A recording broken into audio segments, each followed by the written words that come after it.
Welcome back to the HawgBeat Hoops podcast. It's been a little bit of a layover. This is our first show of the new season, first show of the John Calipari era in Fayetteville. I am joined by my co-host Daniel Fair, Arkansas basketball analyst. I am Jackson Collier, JC Hoops, and looking forward to breaking down a bunch of basketball action for you here today. We got non-conference still going, but 11 games through so far.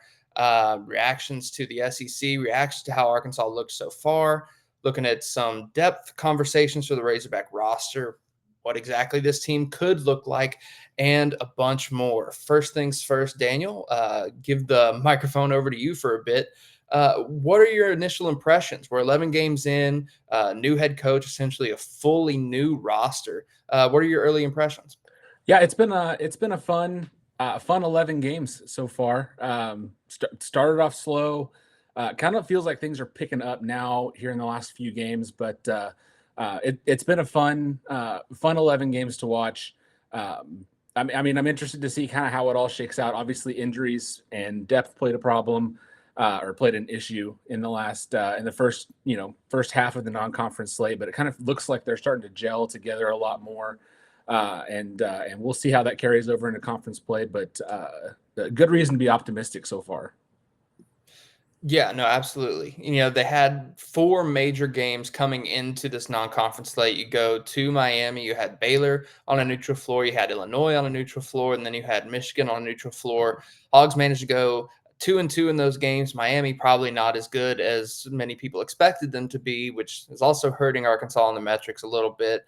What were your thoughts on those four matchups in particular? The Baylor game was a little disappointed, mostly just in the fact that it was a huge neutral site non-conference matchup, and they kind of fell down early. Shooting was such an issue in that game, especially they started, I believe it was 0 for 9 from deep in that game. But again, it was still a new team. We all kind of knew that Adu and John L. Davis kind of had some injury concerns over the offseason. So, there was a lot of reason to be more optimistic heading into the Illinois game. And then they go into the Illinois game and just it was the same. I mean, the same things that plagued them in that Baylor game, caused problems in the Illinois game. Obviously, giving up 15 threes, 6 to Thomas Lavovicic was not ideal. And, I felt like the depth hurt them a lot in that game as well. And in Miami, it was a tale of two halves. They struggled in the first half, got down by double digits, and then flipped a switch in the second half and came back. And that was a hard fought win. And you mentioned Miami's not a very good team, but against any team on the road, especially a Power 5 opponent like that, to be able to come back like they did in the second half, I thought was really, really impressive. And then, that the Michigan game was, I feel like we watched 3 different college basketball games inside that one game, right? Like Arkansas struggles in the beginning. It was struggle in the beginning offensively. Like they got off to a faster start, which was important. Then just defense just let up, and Michigan gets out to that 15-point run. Then towards the end of the first half and into the second half, Arkansas comes storming back. They come back, they're up by 18 points. And then you lose the lead. And then all of a sudden it's a tight game. So I felt like we watched a blowout on both ends. And then we were treated to a really exciting finish. So I thought that was the most complete game they played in the second half, at least. I felt like they were just kind of more of a well-oiled machine in that game than they were, in the first 2 non-conference matchups there. But that's kind of what my impressions were. It was slow going, but it looks like it's getting better. Yeah, no, I completely agree. And even going back to the Baylor game, obviously the team wasn't 100%, but I felt like the fact that they hung in there and they showed some resiliency, showed some fight, and were able to hang within 5 points. And essentially, it was a hostile environment. I mean, there was a good amount of Razorback fans there, but it was in Texas. And Baylor had I think they were coming off their blowout loss to Gonzaga to start the season. So, obviously Arkansas got kind of a raw deal there because you never want to play against a really good team and a really well-coached team coming off such a bad loss. But Arkansas got that draw, still hung in there. I think the biggest thing for me so far in the non-conference slate has been, they haven't hurt themselves. A loss against Miami would have really hurt them, but they managed to dig themselves out of that hole, win the game. And I think Cal has mentioned it in multiple press conferences. They had to win that game, and they did that. It's a really resilient team. Against Illinois, they dug a hole early, and the final 35 minutes of that game, I think Arkansas was -1 total. So it was really just a 5-minute stretch to start the game, but they got down by a lot. They kept clawing back in. Never quite got over the hump in that game, but they did it against Miami. They did it against Michigan. So even though it is a young team and it's kind of a team that's put together from a lot of different parts, you have some guys who are familiar with each other. You have Adu Thero, you have Ivisic, you have DJ Wagner, who all obviously played together before, and you have one holdover from the Eric Musselman's tenure, and then everybody else is completely new, which is crazy. And you think about it too, that chemistry is slowly developing. And I think one of the factors that's showing that it has developed and it's getting better and better is the assist rate of this team, the number of assists that they're generating per game. Boogie Flan and DJ Wagner both have been really effective in the dribble drive and scoring off the dribble drive, but also finding open teammates as well. That'll be crucial in conference play when you're playing against better defenses who are going to prevent those guys from getting their own buckets, which that's where they've kind of thrived so far this season. Yeah, absolutely. I don't have the exact number of what their assists were, but 3 games ago, they were sub 225 in the country in assists. And as of right now, they're at 97. So obviously, a pretty big and impressive swing there. And yeah, it just kind of goes to the team gelling more, and they didn't get a lot of that run in the offseason that would kind of help that chemistry, develop for the first, 11, 12 games of the season. I think a big part of that was Jonas Adu. He missed, Cal said it was 5 months over the offseason, which when you think about when they actually got on campus, we're talking like what, April, May. That means he missed pretty much the entire offseason. And so that not having that ability to gel, especially with the point guards coming off the pick and roll, I think he and Boogie Fland are really effective in that. And not getting that chemistry, but it seems like it's kind of coming together now. And we'll see what happens when conference play starts, but it's been good. I have appreciated that they haven't really lost effort. Like you said, they're resilient. They're not losing their grit, and they're not losing the effort. And that's one thing I saw with John L. Davis. He's struggling to shoot the ball, struggling to score. Hasn't really been a huge factor. But if you watch him on the court, he's not like lollygagging around. He's showing effort, he's showing fight, and he's showing hustle. And it's been good to see.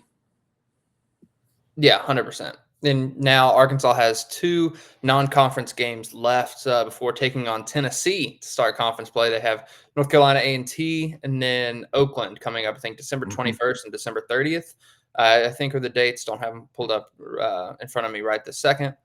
But, now that we're starting to see this roster get fully healthy, we were talking about they weren't healthy against Baylor. They weren't healthy against Illinois. Fans have been thrilled with how Zvonimir Ivisic has played so far. For the most part, there's been issues on the defensive side of the ball, especially getting caught in pick and roll situations. But he played well enough to at least look the part of a starting center, even though everybody knew Jonas Adu was that guy. He just wasn't ready yet. Now we're kind of looking at this team as they're fully healthy. But is there a concern for depth, knowing that at any given time, if one person goes down, that's a major hit to what this team is trying to accomplish?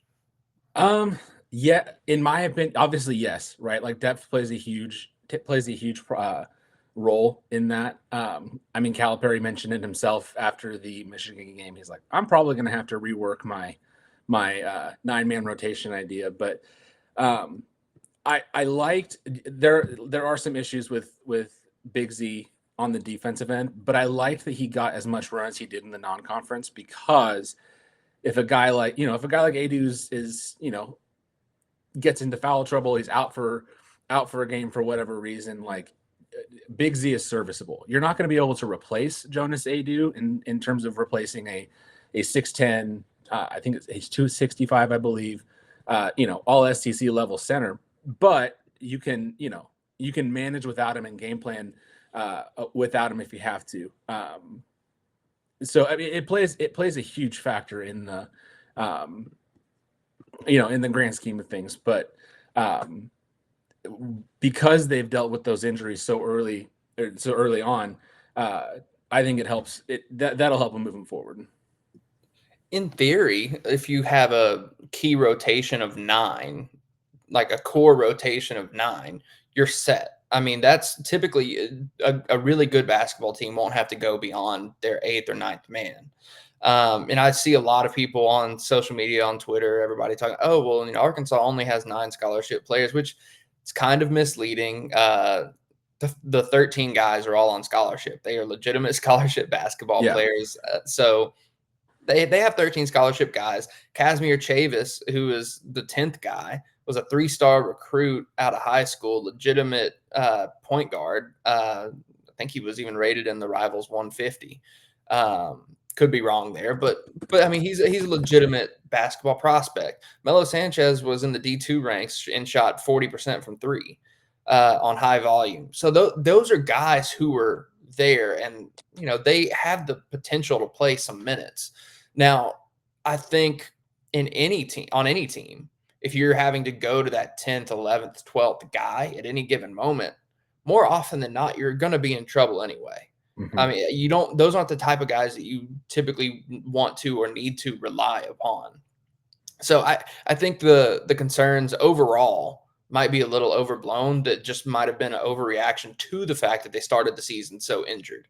I think John L. Davis's early struggles coming off his injury even exacerbated that a little bit. You had no Jonas Adu. You had John L. Davis not playing up to what he was expected to be. So you have your 2 major portal ads who weren't performing up to expectations or weren't performing at all in Adu's case.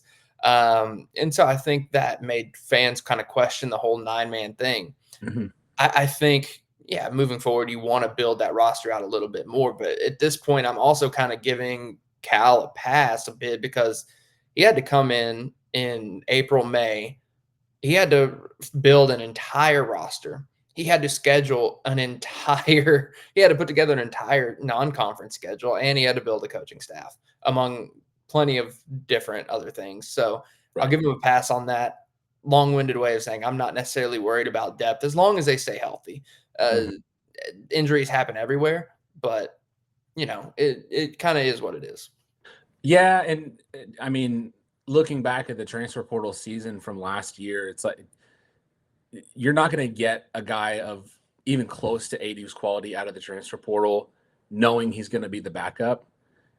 And so, I mean, like you said, even if you did go into the transfer portal, like, are you going to get a guy like Jonas Adu? You're not.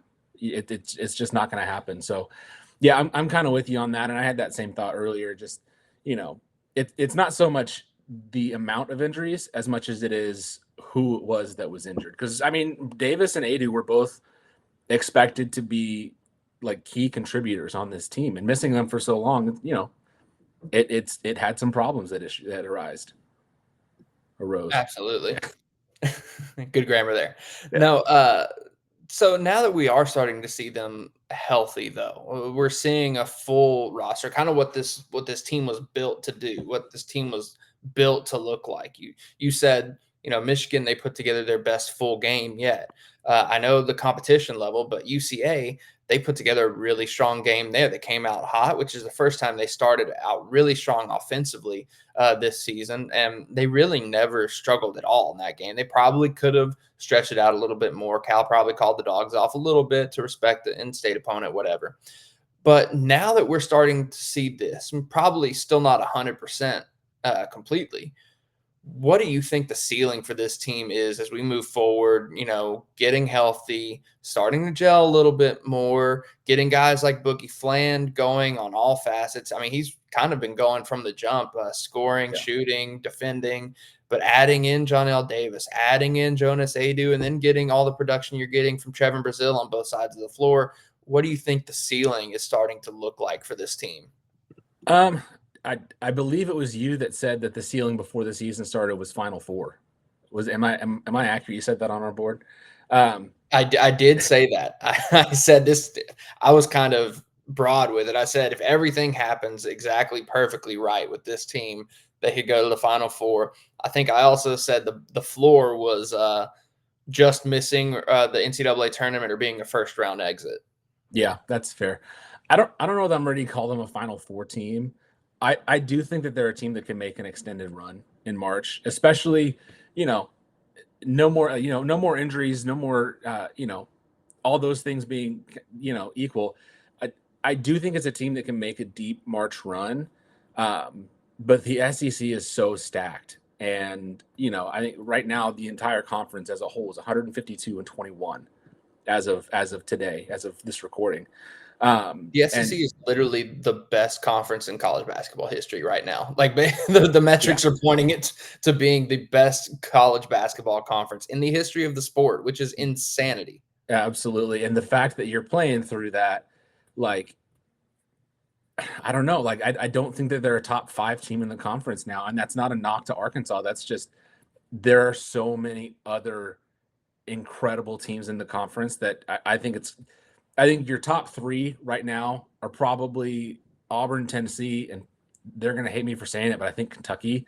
And then after that, it's just, you could replace any team in the SEC with number 4. So I'd say a team that is capable of making an extended run in March and, probably good enough to hit 4th and might maybe challenge 3rd in the SEC when it's all said and done.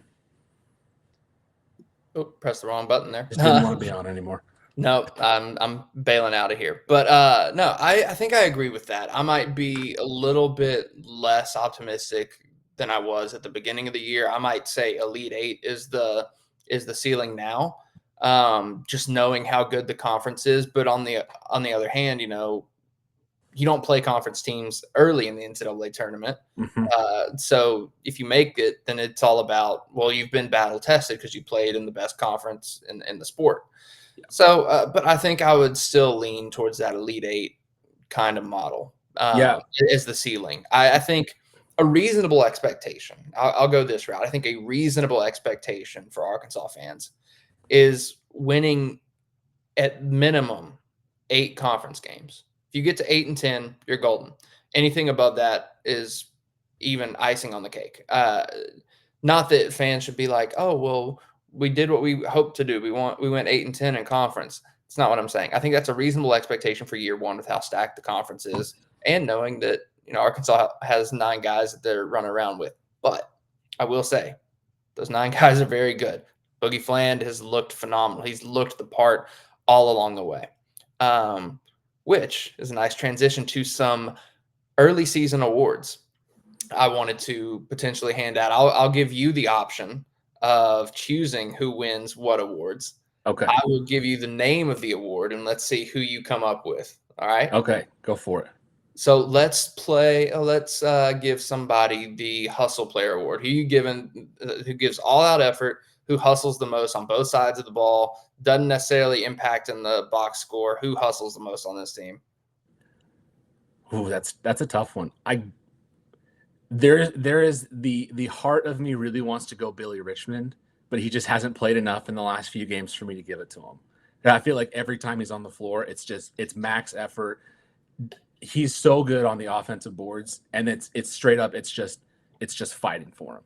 Like, big fan of Billy Richmond's motor. I'm probably gonna have to go with the Duthiero on this one.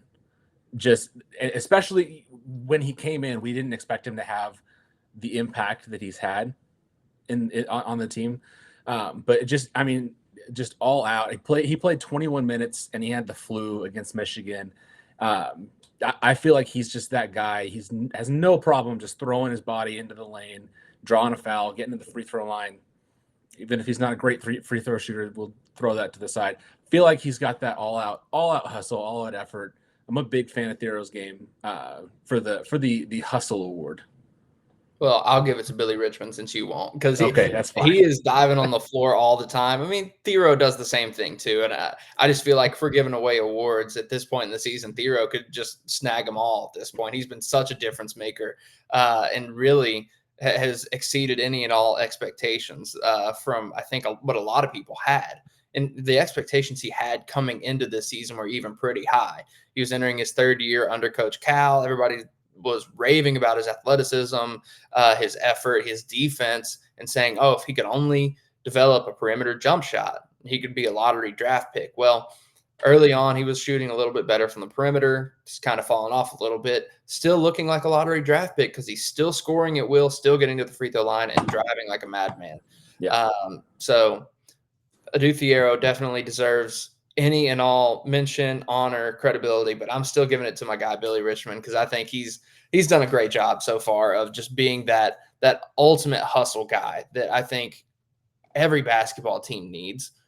He's come in and, outside of the last, like you mentioned, he hadn't played a ton the last few games, but when he has been playing, he's found ways to score, even though he's not the best, offensive threat. He's not the biggest offensive threat, not the best outside shooter, anything like that, but has found ways to score by, hitting the offensive glass, diving off the floor for the ball, running in transition, doing all the little things right. Yeah. Yeah. No, Billy Richmond's a great pick for that. Like I said, I would have given it to him if I didn't think that Thero deserved it just a little bit more than he did. Most improved from last year. So this can go to any player that played in college last year. Okay. I was going to say, because that de facto has to go to Trevin Brazile. I will just say Trevin Brazile, though. Like, and knowing how last year went for him, dealt with injury, missed several SEC games. Last year's coming off of that ACL injury, but he just didn't look like the same player that he is right now.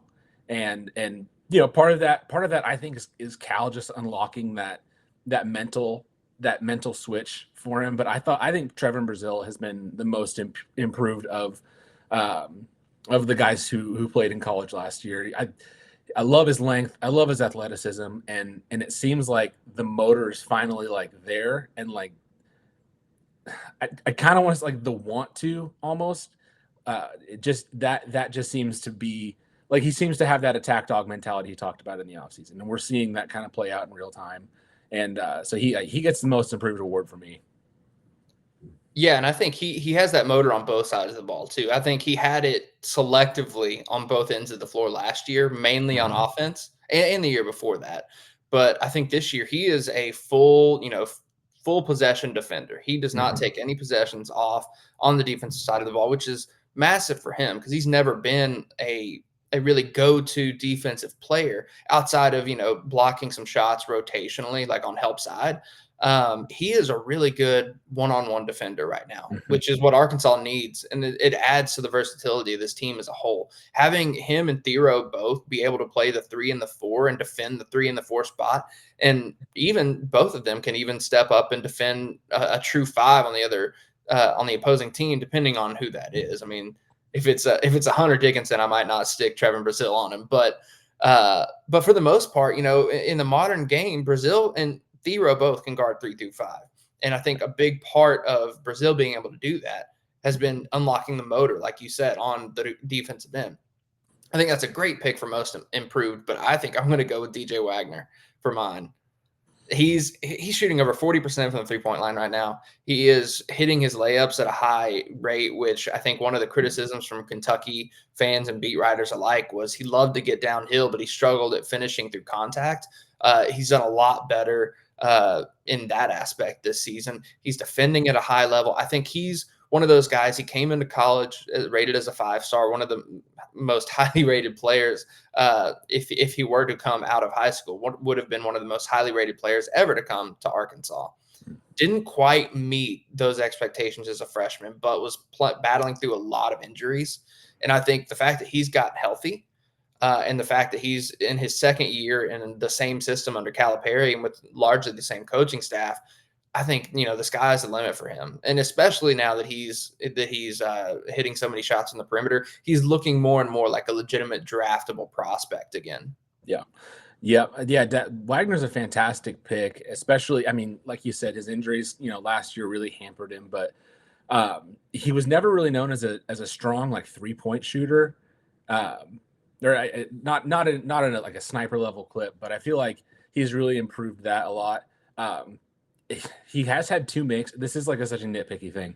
He has had 2 shots that he hit from deep that they called twos because he had his foot on the line, and I'm like, come on, man, just move your foot like 1 inch back. But yeah, Wagner's a fantastic pick. I really like the backcourt duo of Wagner and Fland. You got Wagner, who's a little more veteran. Fland is still that freshman. I feel like they complement each other really well. And like you said, he's hitting layups at a really good rate. And he's finding his teammates. When he gets into the lane like that, I believe he had 6 assists against UCA. Like, he's been really good at distributing the ball as well. All right, last 2 awards, both probably pretty obvious, unless you swing a curveball at me. Who has exceeded the expectations the most? I really want to say Thero because he has. I mean, he's leading scorer after averaging 7 points at Kentucky last year. I feel like Thero is the easy answer there. Yeah. I'm going to go with Thero. I was expecting you to say Thero there. Yeah. Freshman of the year? Boogie Fland. Come on.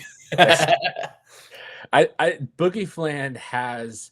I don't think this is a hot take, and obviously we haven't even started conference play yet. But I feel like he has the chance to be the best point guard to roll through Fayetteville, like in Arkansas history. Wow, that's a bold take. I know that. I mean, that's a bold take. You're saying even recently, you had Anthony Black just a couple years ago, and then you had Kareem Reed, you had Lee Mayberry. That's fair. That might be too bold of a take, but I feel like the ceiling is there for him. I think the ceiling is definitely there. I would 100% agree with that. Yeah. Arkansas has just had a lot of really good point guards come through the program. Yeah, that's fair. Yeah. That might be a little too hot of a take. I might need to cool that off a little bit. But although, we can see how this season shakes out, and I can try to figure out where I could place Boogie Fland in the top 100 Razorbacks list of all time. Do we have to have that come back again? I need to do an updated edition because I didn't have Anthony Black from that year forward. I don't have any of those guys on there. Yeah. Where would you put Anthony Black? Off the cuff. Oh, that's tough because it's hard to do one and dones, which it's kind of a new thing because Moses Moody was Arkansas's first one and done. And I think I had Moses Moody at like 18. His stats were good, but not like overly impressive as much so as some of the guys that he was along the lines with, like as far as ranking all-time players. But the fact that he was a true freshman and led Arkansas back to the Elite Eight for the first time in 26 years, that he was the program's first one-and-done prospect, that I think he was SEC Freshman of the Year that year too. I believe so, maybe. Could be wrong. But all those type of things kind of pushed him to that level. I think I would have Anthony Black, even though his stats were probably better and he impacted the game a little bit more. As far as individual statistics wise, I think I might have him a little bit behind Moody, maybe top 25-ish. Yeah. But it gets really dicey in the top 25 because there's so many good players at that point. Yeah. I remember people getting very angry at me because I didn't have Joe Johnson top 10. I think I had him top 15. That made people very angry. But that's fair. We don't have to keep talking about it because I remember that. But Moses Moody was SEC Freshman of the Year, and he was SEC Newcomer of the Year and First Team All SEC. I felt like Moses Moody was like quietly, like, I mean, obviously he was the first one and done, but I felt like his outbursts were so quiet. Like you weren't thinking about Moses Moody dropping 20 points a night or whatever, 20 points on any given night. But when he had 28 against LSU, nobody remembers that. It was all respect to Moody. It's like I just felt like he was more of the quiet leader of the team in that year. So, All right, so we've done team awards. We got 2 games left, and the non-conference toward conference play starts. We touched on it a little bit, but looking ahead to the absolute gauntlet that is SEC play, what are your thoughts as far as, I guess, what do you expect out of Arkansas? Maybe not a win-loss total, but what do you expect in terms of should they, or are they going to start slow because they start out against Tennessee? Is that going to dig them in a hole? Do you think their resiliency that we talked about earlier is going to have them fine no matter how tough the schedule starts out? Will the depth be a concern? What are your just overall thoughts on conference play? I don't love that we start with the number 1 team in the country on the road at Thompson Bowling Arena, which is not a place that they are typically great at. I do like that they start the first 5 games. You've got 3 on the road, 2 at home, but the 2 at home are Ole Miss and Florida, both of whom are ranked. Both fantastic teams. I watched Florida absolutely dismantle my Wichita State Shockers a couple weeks ago. Like, Florida looks like the real deal. I wouldn't be surprised to see them start at like 2-2 or like 1-3, and that's only because, I mean, like I said, like the first 3, you got Tennessee, Ole Miss, Florida, and like all 3 of those teams are ranked. Tennessee is playing absolutely insane basketball right now. It starts out pretty tough, and it gets tough. It's still tough. It's tough the whole way around. But you get a little bit of reprieve. You got LSU, Missouri, and then Georgia, who are good. I would put them probably about at the same or slightly below the level of Arkansas's potential.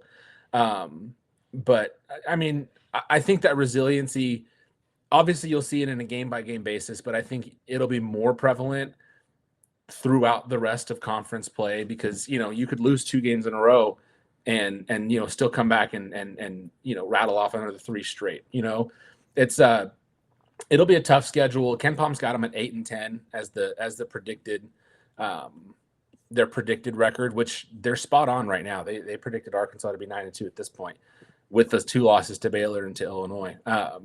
So that's probably about where I would say, you know, that 8-10 level, and I think that makes that puts you solidly in the NCAA tournament. Absolutely. Yeah, I'd agree with all of that. You know, looking at the schedule, not to just like write off Tennessee as a loss, but more likely than not, they will not win that game. So if you start conference play 0-1, I think the best case scenario for Arkansas would be splitting Mississippi and Florida at home, and then winning both or all 3 of LSU, Missouri, and Georgia. So if you do that, that puts you at 4-2 to start out conference play. Not a bad start. It's a pretty good start, especially considering where they've been as far as starting in conference play in the last 3 years, which was abysmal. I think 1-5 and 0-3, and I think it was 1-3 every single year of the last 3 years. Yeah. I could be wrong on that. Don't fact check me. No, it was something like that. It was bad. Yeah. So yeah, absolutely. Start 4-2, and then right after that, you've got Georgia, Oklahoma at home, and then you have the road trip to Lexington, which is going to be fun. That's just going to be a fun environment. And then you're at Kentucky, at Texas, who's playing at a really high level, as are they all. And then you get Alabama, LSU at home. So I mean, after that initial 6-game stretch, like the next 6, I think you could split those 6, go 3-3, and that puts you at what, 7-5 at that point. Mm-hmm. And then you finish off on the road at A&M, which were they at the top of your ugly basketball index rankings? Not quite. They were top 15. They were number 15 of the high majors in the ugly basketball index. Yeah. So I mean, you got at A&M, then you go at Auburn, which is going to be a jungle. That was a pun. That was a lame pun. And then, you know, you've got Missouri, Texas, South Carolina, Vanderbilt, and Mississippi State. All of those teams, I feel like, are winnable games for Arkansas. We'll have to see how they look at that point in the season. But if you're playing at a high enough level, I think you could see 4 or 5 straight wins to end conference play as a ceiling at that point. And then you get into the SEC tournament and then the NCAA tournament. And so it's a lot of highs and lows, right? Like there's stretches that are just brutal. There are stretches that are winnable games. And so I think that's where we'll see the resiliency kind of the most is not so much on just a game by game basis, but over the course of the entire conference slate. All right. So wrapping things up here, before we go, I just have to ask you, if you had to pick one game for Arkansas in conference play that Kentucky. you think they will win, that they most likely won't. So like most unlikely win. What is your most unlikely win for Arkansas in conference play? It's Kentucky. It's Kentucky. It's not so much that I think Kentucky is an unbeatable team. They're not. Like if you can slow them down from the 3-point line, like Kentucky is beatable.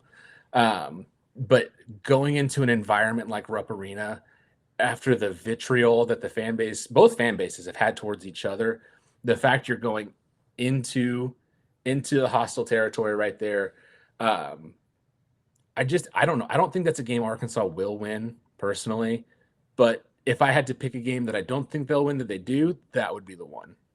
I'm in the exact same boat with you there. Yeah. I really truly don't think Arkansas ends up winning that game, but it's such a big game. Emotions are going to be super high. Both teams, both fan bases, and I do think Kentucky's obviously a good basketball team. They've won some good games already. I do think they have benefited more from other teams underperforming than them performing at a super high level. I won't sit here and say that Kentucky has a very elite defense. I don't think it is, but yet, Gonzaga and Duke both struggled to score late and both struggled to shoot from beyond the arc against Kentucky. Wide open looks. A little bit of luck there. Happens. Luck is part of basketball. You also look at the fact that Arkansas is benefiting from luck from teams not hitting threes against them, but also they're defending the three pretty decently in stretches too. Something's got to give there. If Arkansas goes into Rupp and Kentucky isn't hitting threes, big if there, because they're going to feed off the energy of the crowd. They hit one or two, the crowd's going to get behind it. We've seen it happen already multiple times this season. But on the off chance, if Kentucky has an off shooting night in Rupp, I think Arkansas wins that game. But again, big if. But yeah, I feel like the at Kentucky and at Auburn games are very similar in that sense, but I think that there will be more crowd environment influence in that Kentucky game for sure. No, absolutely.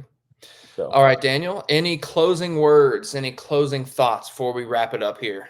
No, nothing huge. It's been a fun 11 games to watch, and it'll be interesting to see how it shakes out. Obviously, they play North Carolina A&T on Saturday at 1:30. The game's on the SEC network, so tune in for that and check out the coverage over at HawgBeat.com afterwards. And be sure to tune in regularly. We will be recording this podcast weekly, as we have in the past. We are back doing it again. Been a little bit of an adjustment period, a little bit of a busy period. Transfer portal is going on in football, and Daniel's been worked to the bone. So glad to have him back. Glad to have him talking hoops. As he said, go to HawgBeat.com, HawgBeat.com for all basketball, football, baseball content relating to the Arkansas Razorbacks. Also, you see in the little ticker at the bottom of the screen, follow both of us on social media. Daniel's been putting out a ton of good content in article form and stats and everything in between in basketball and football. So be sure to give him a follow. I'm Jackson Collier. You can see me at JC Hoops on Twitter. That's Daniel Fair. Thank you so much for joining us, and we'll see you again next week.